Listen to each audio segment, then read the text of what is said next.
غالب نے تفتہ کے نام لکھا تھا اور جو دوسرا خط ہے وہ بھی تفتہ کے نام ہے.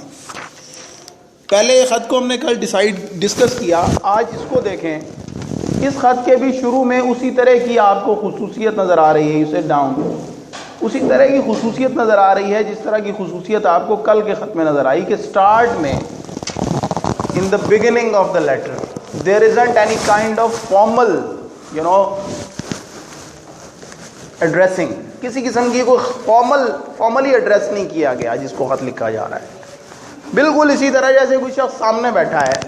کیوں صاحب، کیا یہ آئین جاری ہوا ہے کہ سکندر آباد کے رہنے والے دلی کے خاک نشینوں کو خط نہ لکھیں؟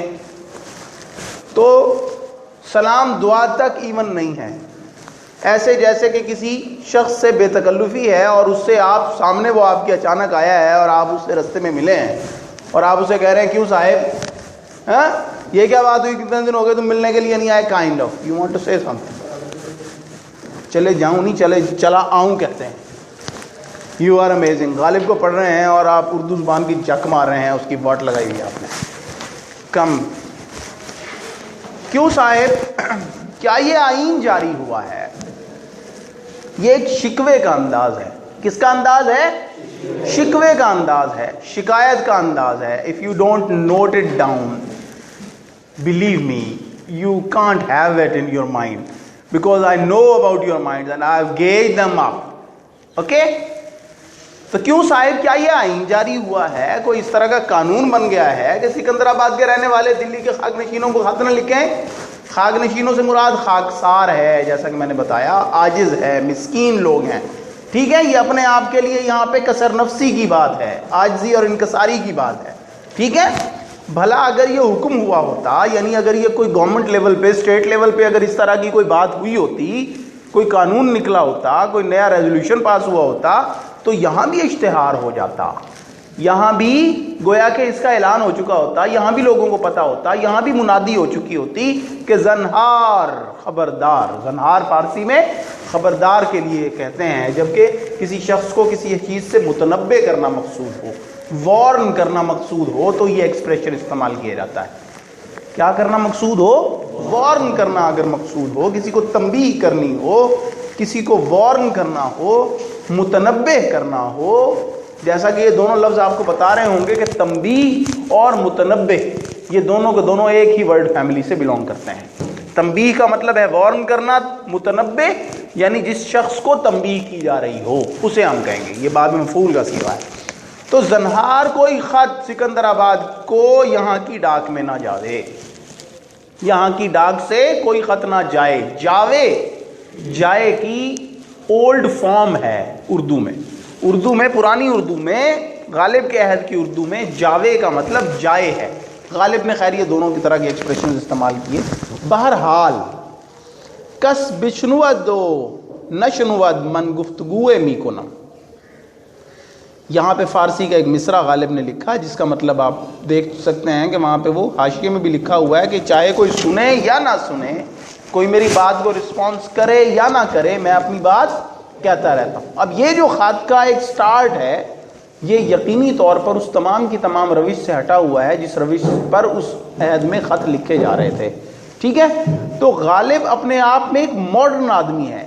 ڈاکٹر وزیر آغا ایک بڑے نقاد گزرے ہیں اردو کے، انہوں نے ایک کتاب میں لکھا، اپنے ایک مضمون میں غالب پر لکھتے ہوئے انہوں نے یہ بات کی کہ غالب اردو ادب کا جدید ترین شاعر ہے. کون ہے؟ جدید ترین شاعر ہے. وہ اپنے عہد میں بیٹھ کر جس طرح کی بات کر رہا تھا، جو اس کا طرز فکر تھا، اٹ واز کوائٹ ماڈرن.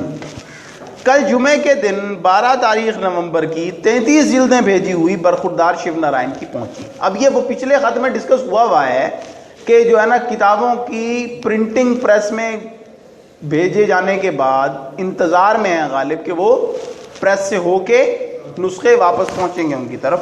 تو یہ اس بات کے ساتھ ریلیٹڈ ہے یہ تمام انفارمیشن.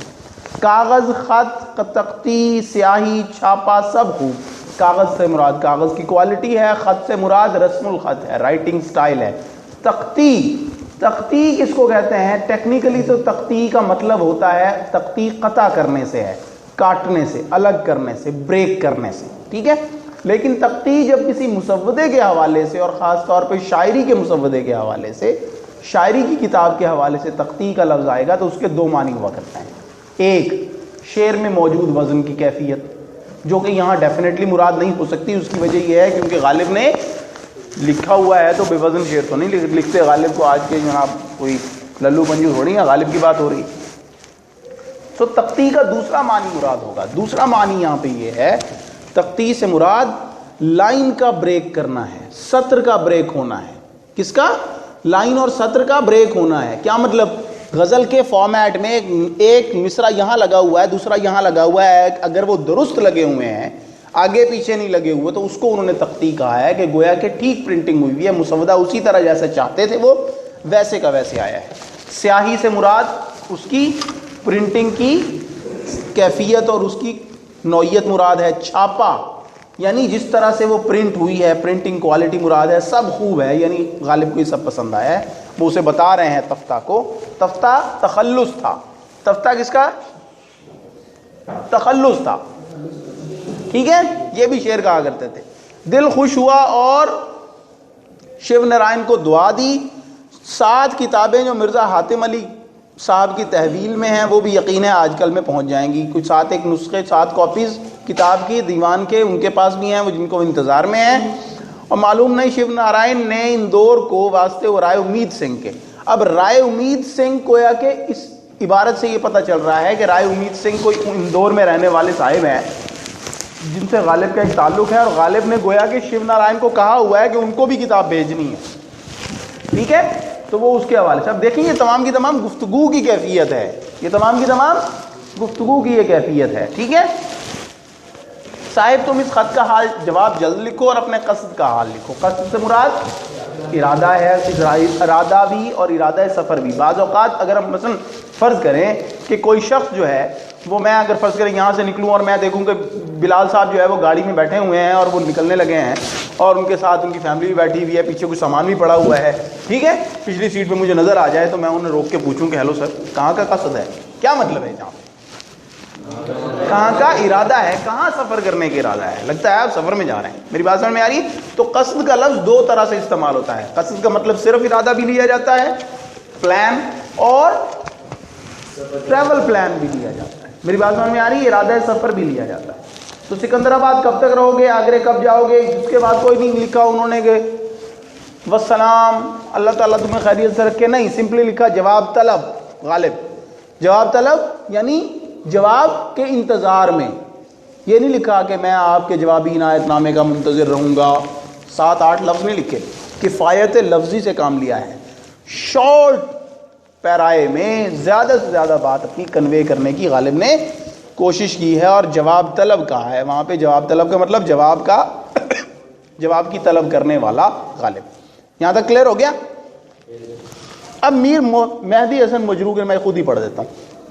میر مہدی حسن حسین مجروح کے نام ہے یہ خط 2 آگے، اور یہ جو ہیں انہوں نے یہاں پہ ڈیٹیل میں بھی دیا ہوا ہے کہ میر سرفراز حسین اور میر مہدی حسین مجروح گویا کہ یہ دونوں کے دونوں غالب کے دوست تھے. مجروح تخلص کرتے تھے، ٹھیک ہے، اور انہیں غالب اپنے عہد میں انہیں بہت پسند کرتے تھے بطور شاعر مجروح کو، اور انہیں بارہا غالب نے ان کی کتاب کا دیباچہ بھی لکھا تھا، تقریض بھی اس پہ لکھی. تقریض سمجھتے ہیں؟ فورورڈ، رائٹ، اوکے.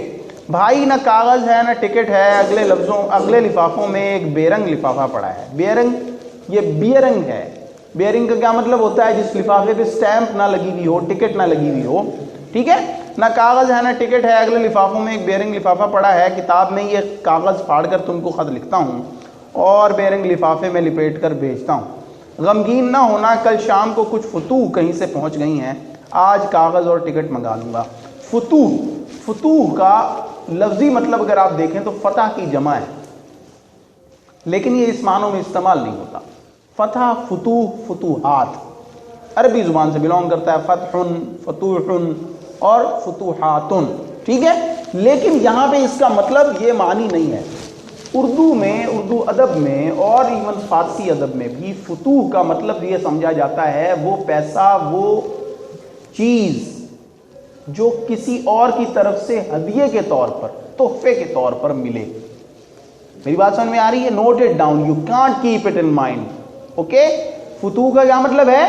کسی کی طرف سے تحفے میں ملنے والے چیزیں یا پیسے. بات سمجھ میں آ رہی ہے؟ کسی کی طرف سے دیے جانے والے تحفے یا پیسے.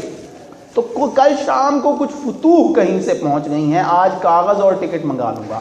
گویا کہ یہاں پہ باوجود اس کے کہ غالب کی کیفیت ان دنوں میں تنگ دستی والی کیفیت ہے، معاشی تنگی ہے، غالب گویا کہ خط پر ٹکٹ لگانے کے پیسے اس وقت غالب کے پاس نہیں ہیں، لیکن وہ یہ نہیں لکھ رہے کہ یار آج کل حالات بہت خراب ہیں، ہاتھ بہت تنگ ہے ہاں، اور میرے پاس جو ہے نا کچھ پیسے ویسے نہیں ہیں، رقم ادھار شدھار پکڑ کے ادھر ادھر سے گزارا کر رہا ہوں. ایسا کچھ نہیں لکھ رہے غالب. غالب کیا لکھ رہے ہیں کہ بھائی نہ کاغذ ہے نہ ٹکٹ ہے، اگلے لفافوں میں ایک بے رنگ لفافہ پڑا ہے.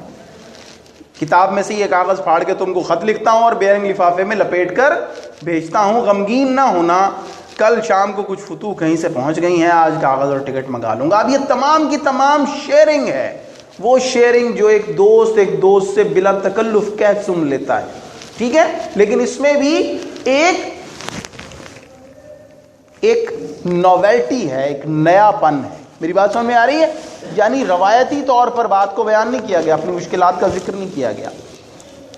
سہ شنبہ 8 نومبر صبح کا وقت ہے، جس کو عوام بڑی فجر کہتے ہیں. پرسوں تمہارا خط آیا تھا، آج جی چاہا ابھی تم کو خط لکھوں. اس وقت اس واسطے یہ چند سطریں لکھی. برخوردار میر نصیر الدین پر ان کی بیٹی کا قدم مبارک ہو. یہ جملہ ظاہر کرتا ہے کہ نصیر الدین جو ہے وہ ان کے دوست ہیں اور ان کے گھر بیٹی کی ولادت ہوئی ہے، پیدائش ہوئی ہے. نام تاریخی تو مجھ سے نہ ڈھونڈا جائے گا. ہاں، عظیم النساء بیگم نام اچھا ہے کہ اس میں ایک رعایت ہے شاہ محمد عظیم رحمۃ اللہ علیہ کی. اب یہاں پہ یہ جو سنٹنس ہے، یہ سنٹنس 2-3 چیزیں بیان کر رہا ہے. نمبر 1 کہ غالب سے گویا کہ انہوں نے تقاضا کیا تھا، نصیر الدین صاحب جن کی بیٹی ہوئی ہے، کہ اس کا تاریخی نام بتائیں. تاریخی نام کیا ہوتا ہے؟ Any one of you could tell me? No, you can't. I know that. اپنے دانے میں پتہ ہوتا ہے بندے کو کہ وہ سرائکی زبان میں ایک پرورب ہے کہ جنا جام جانوں دے دانت کیا دیکھوں. جس کی پیدائش کا پتہ ہو اس کے دانت گننے کی ضرورت نہیں ہوتی کہ کتنے دانت کا ہوا ہے، کیا دانت کا ہوا ہے. ٹھیک ہے، تو مجھے پتہ ہے اپنے دانوں کا پتہ ہوتا ہے، تمہیں نہیں پتہ. اور بائی دا وے بہت ساروں کو نہیں پتہ ہوگا، بہت ساروں کو نہیں پتہ ہوگا اس چیز کا. بہت ساروں سے مراد بہت سارے ہیں. اوکے، تاریخی نام کیا ہے؟ تاریخی نام سے مراد یہ نام نہیں ہے کہ کس تاریخ کو وہ پیدا ہوئی. تاریخی نام سے مراد یہ ہے کہ جس سن میں کسی بچے کی ولادت اور پیدائش ہو، اس سن کے اعداد کے مطابق اس بچے کا نام نکالا جائے. تاریخی نام اسے کہا جاتا ہے. علم الحروف کا ایک قاعدہ ہے، ابجد ہوز ہتی، کلمن صافس رشتس خز. الف کے 1، بے کے 2، جیم کے 3، دال کے 4 نمبرز ہیں allotted. یہ ایک قدیم طریقہ ہے جس میں علم الحروف جسے کہتے ہیں، علم الحروف کے مطابق ہر حرف کے ایک معنی ہوتے ہیں نمبرنگ کے اعتبار سے. اس نمبرنگ کو کاؤنٹ کر کے جو اہل علم ہوا کرتے تھے وہ کسی تاریخ کے مطابق، مثلا 2015 ہے، اگر 2015 میں کسی کے گھر کو بچہ ہوا ہے تو اس کا بچے یا بچی کا نام تاریخی نام بھی تجویز کیا جا سکتا ہے کہ اس نام کے ہندسے اگر کیلکولیٹ کیے جائیں، نمبرز کیلکولیٹ کیے جائیں، ٹھیک ہے، تو وہ ایکول ہوں اس سال کے. میری بات سمجھ میں آ رہی ہے؟ اسی طرح سے یہ بھی دستور رہا کہ جب کوئی شخص کی ڈیتھ ہوتی تھی تو اس کا ایک تاریخ وفات، اس کا ایک تاریخی نام وفات کے حوالے سے بھی نکالا جاتا تھا. میری بات سمجھ میں آ رہی ہے؟ مثلا حضور خواجہ غریب نواز چشتی اجمیری کی جو وصال ہوئی، ان کا جو وصال ہوا، ان کی جو وفات ہوئی، تو ان کی وفات پر جو ان کا سال وفات نکلا وہ ایک آیت سے نکلا، کانا حبیب اللہ ماتا فی حب اللہ، بلکہ عبارت ہے یہ عربی کہ خدا کا دوست تھا، خدا کی محبت میں مرا۔ اس عبارت سے اعداد نکلتے ہیں جو حضرت خواجہ غریب نواز نور الدین چشتی اجمیری کے وفات کا سال بنتا ہے۔ میری بات سمجھ میں آ رہی ہے؟ بیدل عظیم آبادی، ذکر آپ اکثر سن چکے ہوں گے مجھ سے، فارسی کے عظیم ترین شاعر، ان کی جو یعنی پوری حیات ہے، پورے سال، وہ لفظ کامل سے نکلتے ہیں۔ کامل، سنین نش کاملو عاشق تولد، اور ان کے جو ان کی پیدائش کا سال ہے وہ لفظ عاشق سے نکلتا ہے۔ کس سے نکلتا ہے؟ عاشق سے نکلتا ہے۔ میری بات سمجھ میں آ گئی ہے آپ کو؟ سیالکوٹ کے قریب ایک علاقہ ہے جس کو ڈسکا کہتے ہیں، نام کسی نے سنا ہوا ہے؟ ڈسکا کے حضرت ابو الحسن شاہ صاحب تھے، ان کا تاریخی نام اعظم ہے، اعظم سے ان کا سال پیدائش نکلتا ہے۔ میری بات سمجھ میں آ رہی ہے؟ تو یہ بات سمجھ میں آ گئی کہ تاریخی نام کیا ہوا کرتا ہے کہ ہر لیٹر جو ہے، ہر حرف جو ہے، اس کو ایک ڈیجٹ الاٹڈ ہے، روایت کے مطابق، ٹریڈیشن کے مطابق، علم العروف کے مطابق، ان کی کیلکولیشن سے وہ سال نکلتا ہے۔ میری بات سمجھ میں آ رہی ہے؟ تو سال کے مطابق نام تجویز کیا جاتا ہے۔ تو گویا کہ اس میں ایک بات یہ پتہ چل رہی ہے کہ نصیر الدین صاحب اس چیز کی خواہش مند تھے کہ غالب جو ہیں وہ تاریخی نام ان کی بیٹی کا تجویز کریں۔ انہوں نے کہا کہ نام تاریخی تو مجھ سے نہ ڈھونڈا جائے گا، ہاں عظیم النساء بیگم اچھا ہے۔ عظیم النساء بیگم کیوں اچھا ہے؟ کیونکہ اس میں ایک رعایت ہے، ایک نسبت ہے۔ رعایت یہاں پہ نسبت کے، تعلق کے معنی میں ہے، نسبت اور تعلق کے معنی میں ہے کہ اس میں ایک رعایت ہے شاہ محمد عظیم رحمۃ اللہ علیہ کی، وہ وہاں کے گویا کہ اس علاقے کے، اس لوکیلٹی کے کوئی بزرگ گزرے ہیں جن کا وہ ذکر کر رہے ہیں۔ اب یہاں دو تین باتیں اور ثابت ہوتی ہیں، ایک اور کنوے ہوتی ہیں، دو تین باتیں۔ ایک کہ غالب سیدھا سادہ ریفیوز نہیں کر رہے اپنے دوست کو، یہ نہیں کہہ رہے ہلو بھائی اتنا ٹائم نہیں ہے میرے پاس، okay I am a busy man, یہ نہیں کہہ رہے ہو۔ وہ کیا کہہ رہے ہیں؟ یار وہ تاریخی نام تو مجھ سے نہ ڈھونڈا جائے گا، ہاں عظیم النساء بیگم۔ اب یہ جو تجویز کر رہے ہیں یہ کیوں کر رہے ہیں؟ یہاں ایک اور بات جو کنوے ہوتی ہے وہ یہ ہوتی ہے گویا کہ غالب کے نزدیک بھی اولیاء کرام کے ساتھ جو تعلق اور نسبت ہے اس کی ایک اہمیت ہے، اس کی ایک اہمیت ہے کہ وہ اپنے دوست کی بیٹی کا جو نام تجویز کر رہے ہیں وہ ایک بزرگ کے نام کی نسبت سے تجویز کر رہے ہیں۔ یہاں تک کلیئر ہو گیا؟ آگے چلتے ہیں۔ مجتہد العصر کو میری دعا کہیو، کہنا مجتہد العصر سے کیا مراد ہے؟ انہوں نے بتایا کہ ان کے بھائی ہیں مجروح صاحب کے۔ تم کو کیا ہوا ہے کہ ان کو اپنا چھوٹا بھائی جان کہہ کے مجتہد العصر نہیں لکھا کرتے؟ یہ بے ادبی اچھی نہیں ہے، ٹھیک ہے؟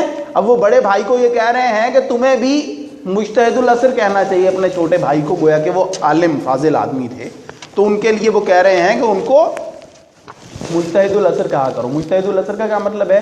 جو اس عہد میں اجتہاد کرنے کا، اپنی رائے دینے کا مجاز ہے، اپنی رائے دینے کا مجاز ہے۔ مجتہد کا لفظی مطلب ہوتا ہے اجتہاد کرنے والا، اجتہاد جہاد نہیں ہے۔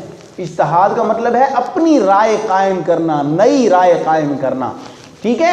نئے حالات میں اصولوں کو سامنے رکھتے ہوئے، دین کے اصولوں کو سامنے رکھتے ہوئے اپنی ایک نئے رائے قائم کرنے کی اہلیت جو شخص رکھتا ہو، اس کے لیے کیپیبل تصور کیا جائے، وہ شخص جو ہے اسے مجتہد کہا جاتا ہے۔ تو مجتہد العصر کا کیا مطلب ہے؟ اس زمانے کے مجتہد، اس زمانے کے مجتہد۔ یہاں تک کلیئر ہو گیا؟ یہ بے ادبی اچھی نہیں ہے، اچھا خیر یہ مزاح کے حوالے سے انہوں نے لکھا ہے۔ میرن صاحب کو بہت بہت دعا کہنا۔ میرن صاحب بھی ایک ان کے دوست تھے غالب کے، جو جن کا نام میر افضل علی تھا۔ انہوں نے لکھا کہ لکھنؤ میں مرثیے پڑھا کرتے تھے۔ میرن کے حوالے سے ایک اور ذکر جو آتا ہے میرن صاحب کے حوالے سے، ایک تو یہ تو پتہ چل گیا غالب کے ہم اثر ہیں، تو میرن صاحب کے حوالے سے یوسفی صاحب نے ایک جگہ لکھا کہ کسی نے میرن صاحب کے سامنے غالب کا شعر غلط پڑھ دیا۔ غالب کا شعر غلط پڑھ دیا میرن صاحب کے سامنے، تو میرن صاحب نے کہا ارے میاں یہ کوئی قرآن حدیث نہیں کہ جیسا جی چاہا پڑھ ڈالا، غالب کا شعر ہے، ٹھیک سے پڑھو۔ بات سمجھ میں آ رہی ہے؟ اب یہاں ایک طنز ہے کہ گویا کہ علماء جو ہیں وہ کسی آیت کے ساتھ کوئی بھی آیت جوڑ کے آگے بیٹھے ہوئے جہلا جو ہوتے ہیں ان کو تو پتہ نہیں چلتا، تو وہ ایکسپلائٹ بھی کرتے ہیں گویا کہ۔ تو میرن صاحب نے کیا کہا؟ اس میں دو باتیں ہیں نا میرن صاحب کے قول میں، ایک کہ وہ اس المیے کا اس ٹریجڈی کا ذکر کر رہے ہیں، سٹائر کر رہے ہیں، طنز کر رہے ہیں علماء کی روش کہ غلط معنی نکالتے ہیں، غلط کوٹ کر دیتے ہیں، مس کوٹ کرتے ہیں، بات پہ ڈٹ جاتے ہیں، اڑ جاتے ہیں، ریجڈ ہو جاتے ہیں۔ ایک یہ۔ دوسری بات کہ غالب بڑا اہم ہے بھائی، اس کو غلط کوٹ نہ کرو، مہربانی تمہاری، جو تم نے قرآن حدیث کے ساتھ کیا ہوا وہ غالب کے ساتھ نہ کرو۔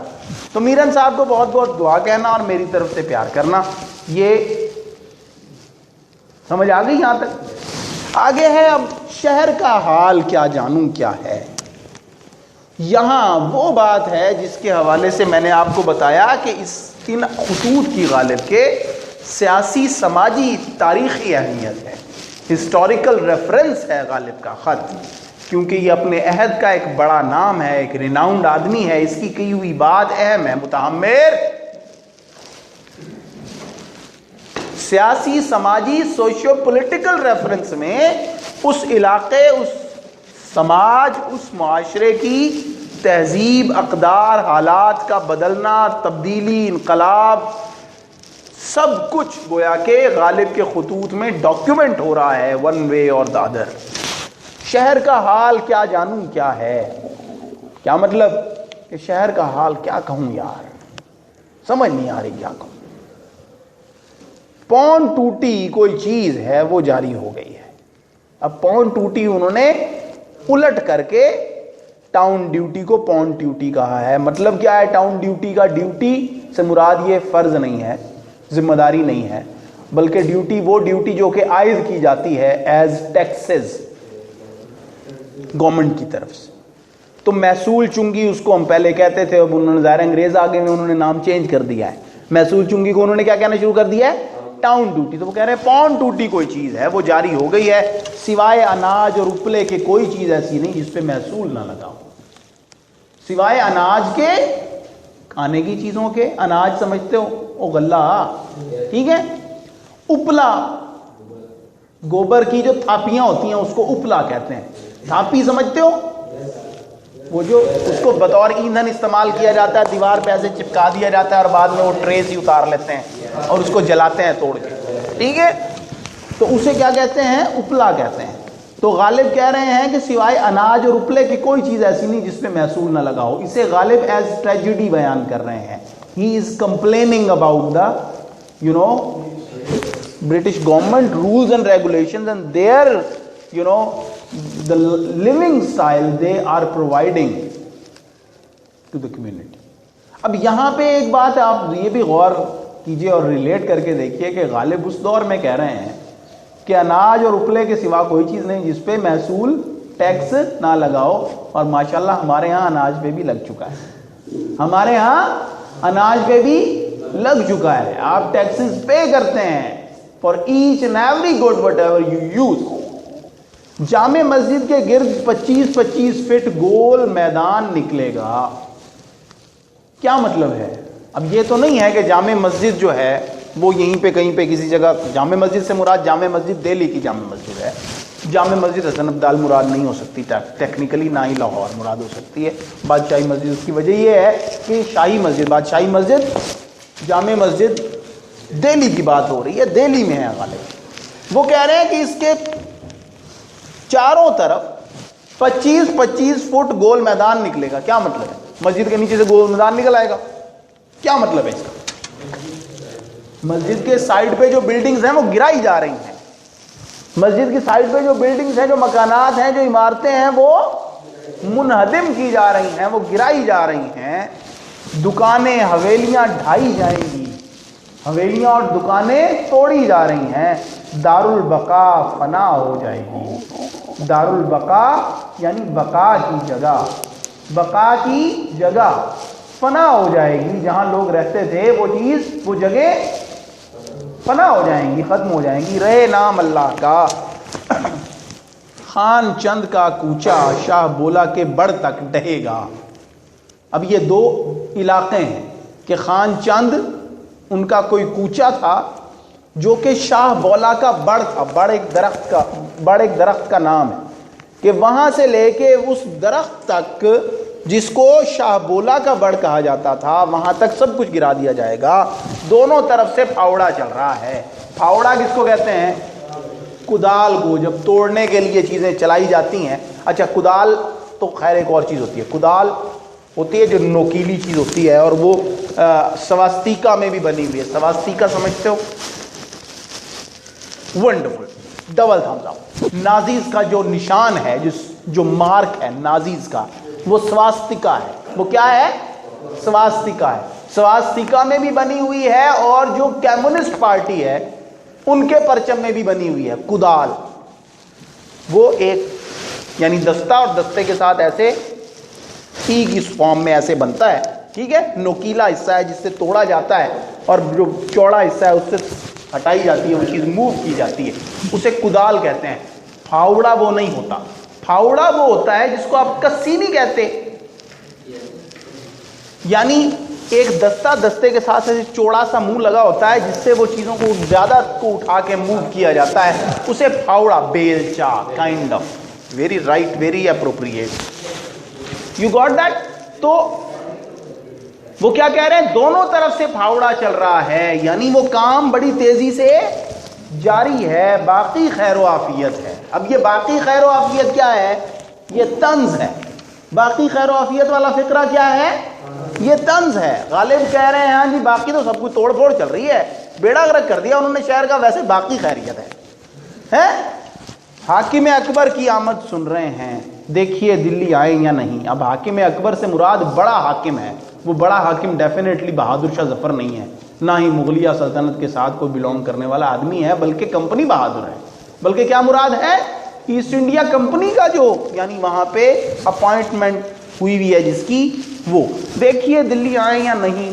پتہ نہیں دلی آتے ہیں یا نہیں، آئیں تو دربار کریں یا نہیں، آئیں تو یعنی دربار کریں یا نہیں۔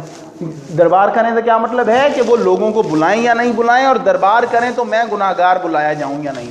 اور پتہ نہیں اگر وہ جب وہ دربار لگائیں کو کورٹ بلائیں اور کھلی کچہری لگانے مراد۔ دربار لگانے سے کیا مراد ہے؟ کھلی کچہری لگائیں کہ جن میں لوگوں کے مسائل سنے جاتے ہیں اور ان کے لیے آرڈر وغیرہ کیا جاتا ہے۔ حاکمین کا، کمشنرز وغیرہ کا یہ دستور ہوا کرتا تھا۔ تو دربار کرے تو میں گناہگار بلایا جاؤں یا نہیں، کیا مراد ہے؟ اصل میں غالب نے اپنی پینشن کے لیے، اپنے وظیفے کے لیے درخواست دی ہوئی تھی۔ غالب کے جو سسر تھے ان کی جاگیر تھی، اور وہ جاگیر لوگوں نے قبضہ کر لی تھی، ٹھیک ہے، تو وہ اس کے لیے غالب نے مقدمہ دائر کیا ہوا تھا، اور وہ جو فیصلہ تھا وہ ظاہر ہے کہ انگریز جو حکومت تھی ان کے اہلکاروں کے سائنس سے ہونا تھا۔ تو وہ غالب گویا کہ اپنے ایک دوست سے یہ بھی ڈسکس کر رہے ہیں، بھی سن تو رہے ہیں کہ یہاں پہ آنا ہے، تو وہ پہنچتے ہیں یا نہیں پہنچتے ہیں لارڈ صاحب، وہ دربار کرتے ہیں تو مجھ گناہگار کو بلایا جاتا ہے یا نہیں بلایا جاتا، بلایا جاؤں تو خلط پاؤں یا نہیں۔ خلط کا کیا مطلب ہے؟ خلط روایتی طور پہ وہ لباس ہے جو کہ بادشاہ کے دربار میں بیٹھنے کے لیے گویا کہ اس اعزاز کو، اس شرف کو حاصل کرنے کے لیے دیا جاتا تھا۔ پینشن کا تو نہ کہیں ذکر ہے نہ کسی کو خبر ہے، کہ پتہ نہیں، یعنی بادشاہ جو نیا دربار لگائے گا، نیا بادشاہ کون ہے؟ وہ انگریز۔ تو گویا کہ وہ اگر دربار لگائے یا نہ لگائے تو مجھے بلائے یا نہ بلائے، میں بلایا بھی جاؤں تو مجھے خلط ملے یا نہ ملے، وہاں عزت ملے یا نہ ملے مراد ہے۔ اور پینشن کا تو نہ کہیں ذکر ہے نہ کسی کو خبر ہے۔ غالب سہ شنبہ 8 نومبر 1859۔ کلیئر ہو گیا جناب؟ Thank you so much.